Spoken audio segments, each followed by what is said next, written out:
Assalamualaikum warahmatullahi wabarakatuh. Hari ini kita belajar pelajaran geografi lagi ya.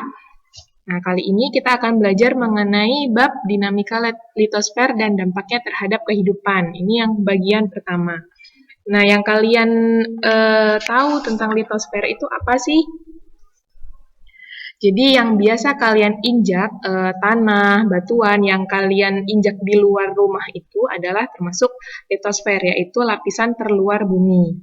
Nah, litosfer itu biasanya dia terbuat dari batuan. Nah, tanah adalah merupakan hasil lapukan dari batuan. Oke, yang pertama kita bahas dulu ya mengenai karakteristik lapisan-lapisan bumi.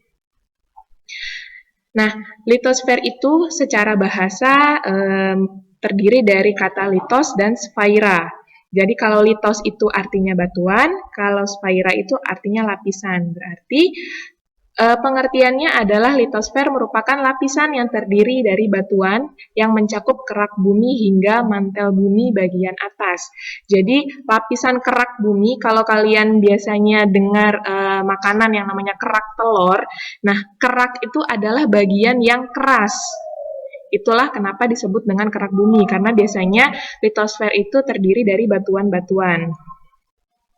Nah, kemudian di sini ada lapisan-lapisannya. Di sini ada litosfer, ada mantel bumi, ada core atau inti bumi.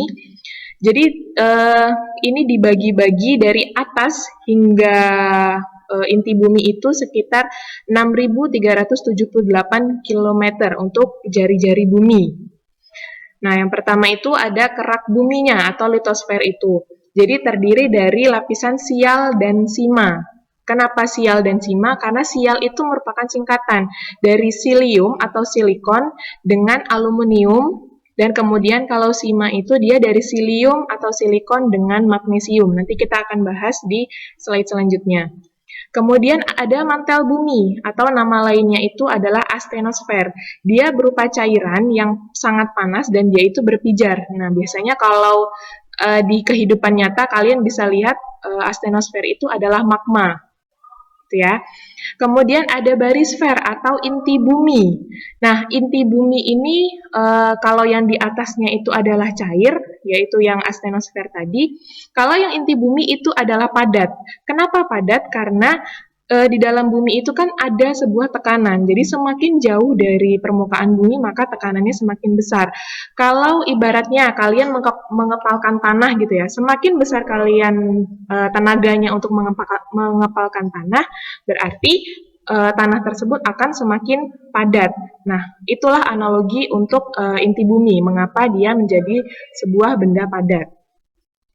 Oke. Kemudian, nah ini tadi yang kita bahas dari sial dan sima. Kalau ada litosfer itu sebutannya adalah kerak bumi, yaitu lapisan yang paling luarnya. Dia memiliki massa jenis itu sekitar 2,8 gram per centimeter kubik. Berarti lumayan agak berat dan dia densitasnya atau kerapatannya itu lumayan rapat. Kemudian terdiri dari kerak benua dan kerak samudra. Kita bahas satu-satu ya untuk yang kerak benua. Yang pertama, kerak benua itu membentuk daratan yang sangat luas, yaitu benua. Seperti yang kita tahu bahwa di dunia ini ada benua dan ada samudra. Kalau benua itu berarti tidak tertutup air, kalau samudra berarti dia tertutup oleh air. Kemudian ketebalannya itu antara 35 sampai 70 km. Dan dia terdiri dari batuan kristalin dan sedimen granitik. Artinya kristalin itu dia batu-batu yang sudah mengkristal dan sedimen itu adalah hasil dari pengendapan. Nah, kemudian bahan penyusunnya adalah sial. Jadi ingat-ingat kalau kerak benua itu sial, silikon dan aluminium. Kemudian dia sifatnya padat dan kaku. Jadi ketika ada pergerakan atau misalnya ada gempa bumi, dia akan membentuk retakan karena dia sifatnya kaku. Oke, kemudian lanjut ke kerak samudra. Jadi kalau tadi benua itu dia membentuk daratan, kalau kerak samudra berarti dia membentuk lautan atau samudra yang tertutup oleh air laut. Kemudian ketebalannya itu lebih tipis dibandingkan dengan kerak benua, yaitu 5-7 km saja. Nah, tetapi karena dia komposisi batuannya basaltik itu batuan yang termasuk padat kerapatannya, jadi walaupun dia lebih tipis, nah rapat jenisnya itu lebih besar dibandingkan kerak benua. Jadi dia lebih padat. Kemudian bahan penyusunnya adalah sima. Jadi kalau misalnya kalian mau ingat-ingat, jadi samudra sima. Itu adalah silikon atau silium dan magnesium yang dia sifatnya elastis. Jadi ketika ada pergerakan atau ada misalnya gempa bumi, dia akan melipat. Gitu ya. Itu kerak benua dan kerak samudra. Oke, yang lapisan selanjutnya adalah astenosfer atau mantel bumi. Ya, kalau kalian bisa lihat astenosfer itu ada di bawah kerak bumi dan di atasnya inti bumi. Kemudian penjelasannya astenosfer ini merupakan bahan yang dia cair dan bersuhu tinggi serta berpijar. Jadi dia sangat panas yang kita biasa lihat sebagai magma. Nah, untuk saat ini yang kalian mungkin lihat di berita itu ada Gunung Merapi. Gunung Merapi itu sedang beraktivitas gitu ya. Jadi itu magmanya sudah mulai bergerak dan ingin keluar. Jadi sehingga dia menimbulkan tekanan yang akhirnya mengeluarkan materi-materi seperti debu, kemudian kerikil, asap, dan lain-lain.